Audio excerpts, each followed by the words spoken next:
Daniel chapter 11 contains an amazing series of prophecies.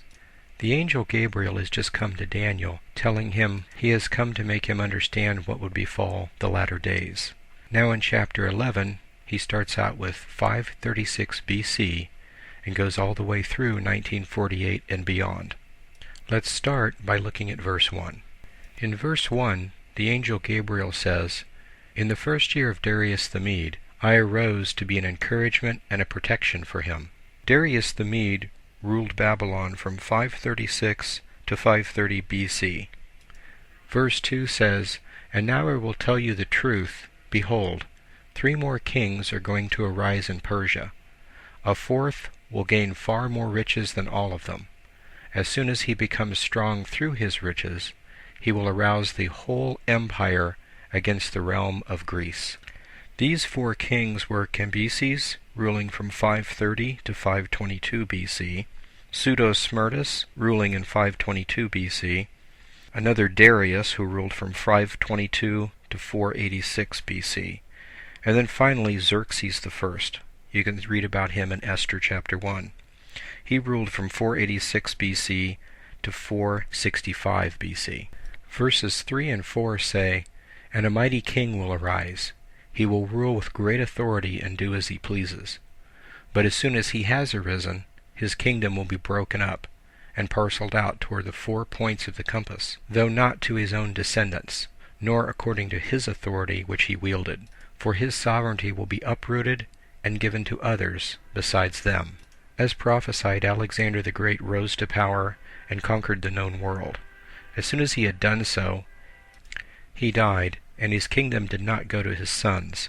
It was divided in 4 pieces, and his 4 ruling generals took each piece. Seleucus Nicator took Syria, Cassander took Macedonia or Greece, Lysimachus took Thrace, or what we today call Turkey, and Ptolemy took Egypt. There actually was a 5th general, but he died shortly before Alexander did, again accounting to the amazing accuracy of prophecy. Verse 5, "Then the king of the south will grow strong, along with one of his princes who will gain ascendancy over him and obtain dominion. His dominion will be a great dominion indeed." Seleucus Nicator took Syria, but then was deposed and fled to Egypt, and actually became a general and prince in Ptolemy's empire.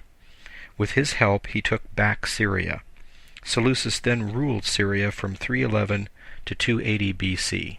Verse 6, "After some years they will form an alliance, and the daughter of the king of the south will come to the king of the north to carry out a peaceful arrangement, but she will not retain her position of power, nor will he remain with his power, but she shall be given up, along with those who brought her in, and the one who sired her, as well as he who supported her in those times."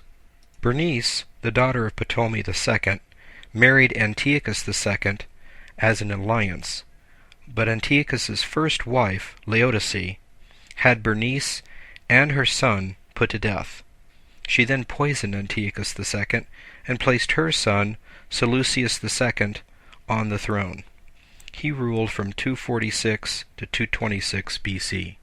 Verses 7 and 8, "But one of the descendants of her line will arise in his place, and he will come against their army and enter the fortress of the king of the north, and he will deal with them and display great strength. Also their gods with their metal images and their precious vessels of silver and gold he will take into captivity to Egypt.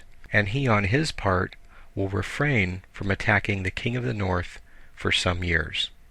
Bernice's brother Ptolemy III, who ruled from 285 to 246 BC, did away with Laodice. Bernice's father died about the same time, and his fortress mentioned in the prophecy is Antioch. He also took the Syrian gods and the Egyptian gods that the Persian king Cambyses had carried away after conquering Egypt in 525 BC. Verses 9 and 10, "Then the later will enter the realm of the king of the south, but will return to his own land and display great strength. His sons will mobilize and assemble a multitude of great forces. One of them will keep on coming and overflow and pass through, that he may wage war up to his very fortress, or some years. These were the sons of Seleucus II. Seleucus III and Antiochus III attacked Egypt. Seleucus III died, but Antiochus kept coming. Antiochus made it all the way to the Egyptian fortress in Rapha in southern Israel by 218 BC, verses 11 and 12. The king of the south will be enraged and go forth and fight with the king of the north. Then the later will raise a great multitude, but that multitude will be given into the hand of the former. When the multitude is carried away, his heart will be lifted up, and he will cause tens of thousands to fall, yet he will not prevail. Ptolemy IV defeated Antiochus III at Rapha in 217 BC. Historian Polybius records that over 10,000 soldiers were killed in that battle. Ptolemy drove him back but did not prevail or conquer Syria, but simply went back to Egypt. Verses 13 and 14. For the king of the north will again raise a greater multitude than the former, and after an interval of some years he will press on with a great army and much equipment. Now in those times many will rise against the king of the south. The valiant ones among your people will also lift themselves up in order to fulfill vision, but they will fall down. 13 years later, Ptolemy IV died, and Antiochus III attacked Egypt. The many in the battle included Philip of Macedon, who entered into an agreement to divide Egypt between himself and Antiochus. But the Ptolemaic general Scopas crushed that rebellion. In spite of this very specific prophecy, a false prophet rose up among the Hebrews and convinced many of them to follow the wrong one, resulting in many Jews being slaughtered. Beware of false prophets. Verses 15 and 16.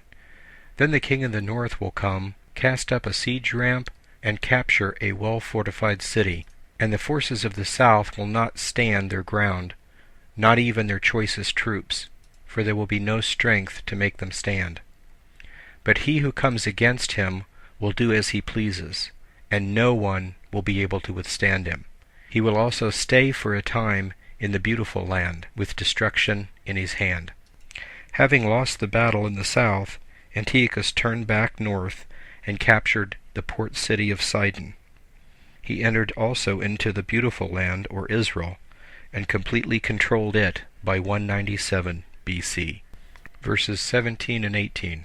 He will set his face to come with the power of his whole kingdom, bringing with him a proposal of peace, which he will put into effect. He will also give him the daughter of women to ruin it, but she will not take a stand for him or be on his side. Then he will turn his face to the coastlands and capture many, but a commander will put a stop to his scorn against him. Moreover, he will repay him for his scorn. When Antiochus learned Egypt had made an alliance with Rome, he did not attack Egypt, but tried taking it by giving his daughter Cleopatra to the 7-year-old Ptolemy V in marriage. This was 194 BC. Antiochus raised 300 ships and attacked many on the coast, but the Roman consul Lucius Cornelius Scipio Atticus defeated him at Magnesia in Asia Minor in 190 BC. Verses 19 and 20. So he will turn his face toward the fortress of his own land, but he will stumble and fall, and be found no more. Then in his place one will arise who will send an oppressor through the jewel of his kingdom. Yet within a few days he will be shattered, though not in anger nor in battle. Antiochus died in 187 BC, while trying to plunder the temple of Baal in the province of Elymais. In his place rose up Seleucus IV. He ruled from 187 to 175 BC. Seleucus gave orders to his finance minister to have the Jerusalem temple sacked, which was the jewel of his kingdom. Heliodorus, his finance minister, quickly formed a conspiracy, and within a few days he was poisoned. This is the end of Part 1. Visit us at BibleFacts.org or wordofprophecy.net for the second part of this study.